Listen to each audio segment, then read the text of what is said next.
বলছি দাদা, এটা পুরোটাই সুড়ঙ্গ। আমি এখানে রোদের মধ্যে দাঁড় করে এভাবে বলবো না।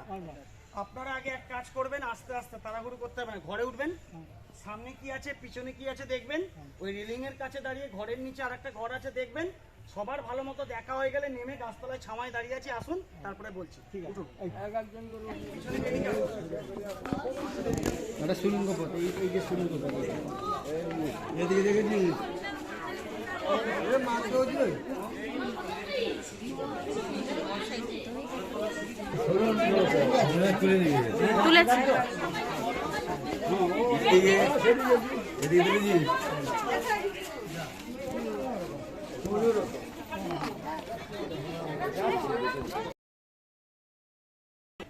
এই যে ঘরটা দেখছেন দাদা, সত্যি কথা বলুন তো, এই ঘরটা দেখে এখান থেকে কতলা মনে হচ্ছে? একতলা না?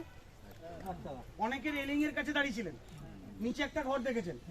ওই ঘরটাকে যদি হিসাবে ধরে ফেলেন তাহলে এই ঘরটা হয়ে যাচ্ছে দোতলা।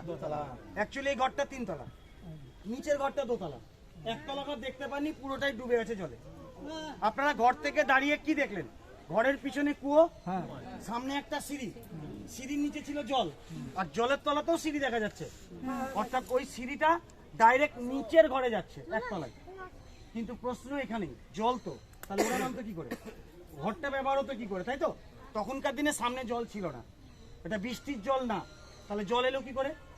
ব্যাপার হচ্ছে এটাকে বলে, রাজস্থানে গেলে এগুলো দেখতে পাবেন, বাউলি বলে, মেয়েদের জল তোলার জায়গা। এই বাড়ির মেয়েরা আসতো, সামনের সিঁড়ি দিয়ে নামতো, ঘরের মধ্যে বসে গল্প করতো, কুয়ো থেকে জল নিত। রাস্তা দিয়ে কারা হাঁটতো তখন? ইংরেজরা। তারা কি দেখতো? যে মেয়েরা ঘরে বসে জল তুলছে, তখন ওরা ভাবতো এটা মেয়েদের জল তোলার জায়গা। মেয়েদেরকে ঘরে জল নিতে দেখে ইংরেজরা ঘরে আসতো না, সোজা রাস্তা দিয়ে চলে যেত। সেই সুযোগটা কাজে লাগিয়ে এখান থেকে ব্যবসাগুলো চলতো। নিচের ঘর থেকে মাটির তলা দিয়ে রাস্তা বাঁ দিক দিয়ে বেরিয়েছে, উত্তর পশ্চিম কোণ বরাবর 1 কিলোমিটার পথ নিচ দিয়ে গেছে জগৎ শেঠের বাড়ি। এই রাস্তাটা আছে, কিন্তু জগৎ শেঠের বাড়িটা দাদা আর নাই। নিচে অনেক টুরিস্ট আসছে রোজ, কে নিচে কোন ঘটনা নেমে ঘটাবে এটা তো কেউ জানে না। তাই মালিকরা নিচে কাউকে নামতে দেয় না বলে মেন গেটে মেরে দিয়েছে এখন তালা। এবার যদি কেউ বলে নিচে নেমে দেখবো, দাদা গেট যাবে না খোলা, লাভ নাই, সামনে হাজার মালা।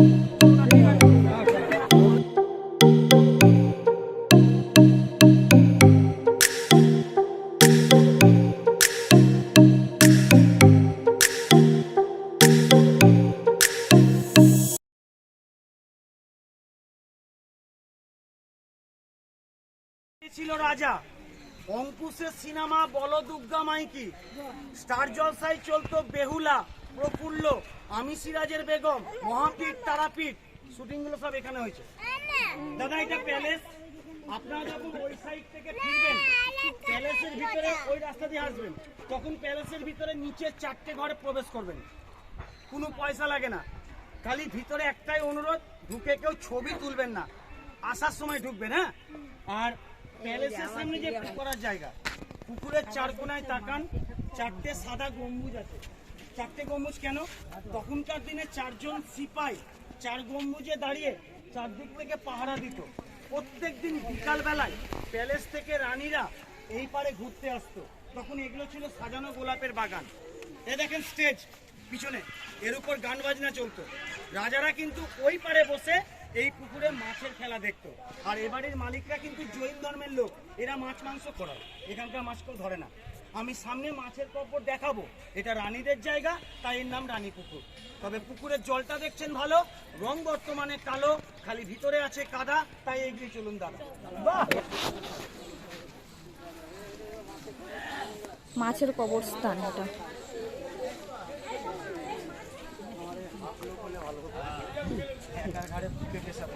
আমি জাস্ট 1 মিনিট আগেই বললাম মাছে মারা গেলে কবর দিত। এ দেখেন এখানে 2টো মাছের কবর আছে, সামনে আছে আরো 2টো।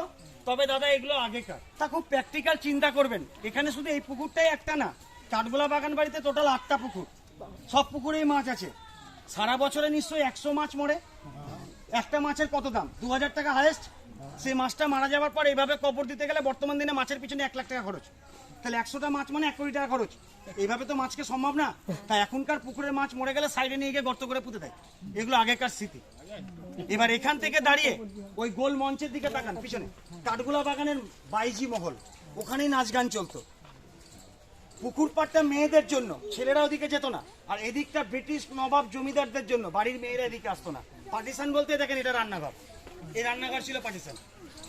আগেকার দিনে কেমন ছিল একটু ভাবুন, চারিদিকে গোল করে গোলাপ ফুলের বাগান, 3 দিকে পাথর বসানো রাস্তা, ওই লোহার পোলগুলো দেখছেন, ওগুলোতে গ্যাস লাইট জ্বলতো। তখনকার দিনে ফাঁকা ছিল না দাদা, পোলের চারিদিক উপরের ছাদ কাঁচ দিয়ে ঢাকা ছিল। ভিতরে বসে নাচ দেখতো, কাঁচের বাইরে দেখা যেত। বাইরে থেকে কর্মচারীরা কাঁচের ভিতর দেখতে পেত না। যে বাইলিটা নেচেছিল তার নাম হচ্ছে হীরাবাই।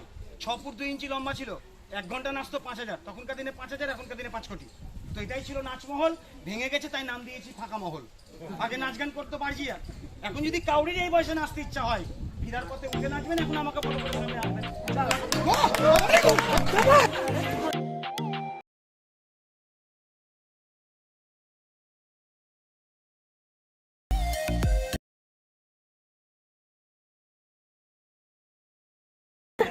আমরা বাঙালি, আমরা কিন্তু একটা কথা বলি, গুরুদেবের আশ্রম, গুরুদেবের বাড়ি বলি। তো এরা জৈন বলে গুরুদেব কথাটা বলে না, গুরুদেবকে এরা দাদাজি বলে। তাই আমাদের কাছে যে কথাটা হচ্ছে গুরুদেবের বাড়ি, ওদের কাছে কথাটা হচ্ছে দাদা বাড়ি। এটা ওদের দাদা বাড়ি। মানে জৈনদের 2 জন গুরুদেবের পায়ের ছাপ ওই ভিতরের সিংহাসনে বেদিতে প্রতিষ্ঠিত। জৈনরা আসলে ভিতরে যায়, প্রার্থনা করে, এটা ওদের প্রার্থনা। বোঝা গেল? সামনের বড় গাছটা দেখছেন, এই গাছটা কাঠগোলা বাগানের জন্মলগ্ন থেকে দাদা গোটা কাঠগোলার বয়স 152 বছর, এই গাছটার বয়স 150 বছর। এই গাছের ফুল থেকে আতর বা সেন্ট তৈরি করা হয়। নাম চাপা, ভিতর ফাঁপা, সাইডে বাগান, সামনে আগান।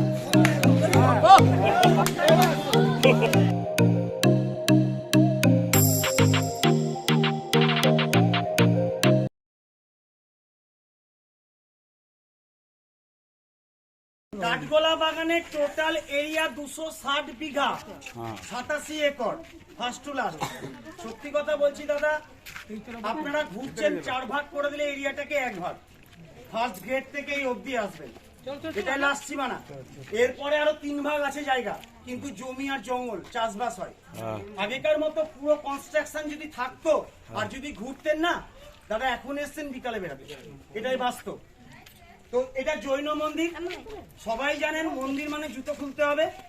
গেটের কাছে জুতো খুলবেন, মন্দিরে ঢুকবেন। দাদা রিকোয়েস্ট, মন্দিরে ছবি তুলবেন না, হ্যাঁ? এটা জৈন মন্দির। আদিনাথ, পরেশনাথ, বর্ধমান, মহাবীর 3 জন তীর্থঙ্করে মূর্তি দর্শন করে সামনে যত খুশি ছবি তুলবেন। জুতো পরে এই রাস্তা দিয়ে যাবেন সোজা, প্যালেসের 4টে ঘর, সুড়ঙ্গ পথের উল্টো দিকে চিড়িয়াখানা, বাচ্চাদের জন্য দেখে তারপরে বেরাবেন, কোনো পয়সা লাগবে না। কিন্তু দাদা গাইড বোঝানোর পর সবাইকে বলে দেওয়া হয়েছিল যে ভালো লাগলে আমাকে 5 টাকা 10 টাকা যে যা খুশি দিয়ে যাবেন, সেটা গেটের গোড়ায় দিয়ে।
হচ্ছে আপনার জগৎ শেখের বাড়ি।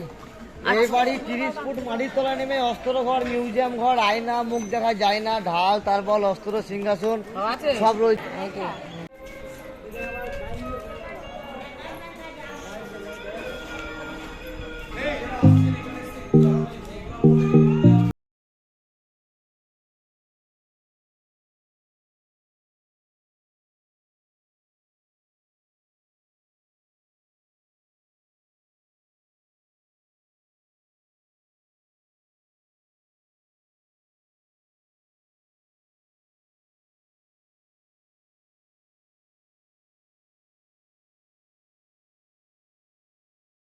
নবাবখানা গেট, এই গেট দিয়ে নবাব যখন যাতায়াত করতো, নবাবকে ওপর থেকে দেখে সানায় বাজিয়ে ফুল ছিটিয়ে নবাবকে সালাম জানানো হতো। এটা হচ্ছে নাসেরা ভানুর সমাধি রয়েছে। যে বাম দিকে যে সাদা রঙের বিল্ডিংটা দেখছেন, এটা নাম বলা হয় ইমামবাড়া। আচ্ছা, এই ইমামবাড়াটা বছরে 10 দিন খোলা থাকে, মহরমের সময় তাছাড়া বন্ধ থাকে। এটা মুসলিমদের মধ্যে ভাগ আছে, শিয়া সুন্নি। এটা হচ্ছে শিয়া সম্প্রদায়ের মানুষের একটা ধর্মস্থান জায়গা।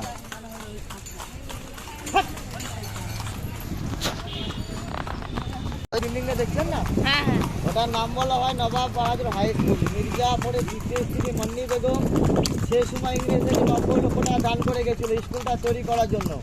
ওই স্কুলে এখন যারা পড়াশোনা করে কোনো টাকা পয়সা লাগে না, সব কিছু ফ্রি। ওই খাতা টিফিন সমস্ত কিছু।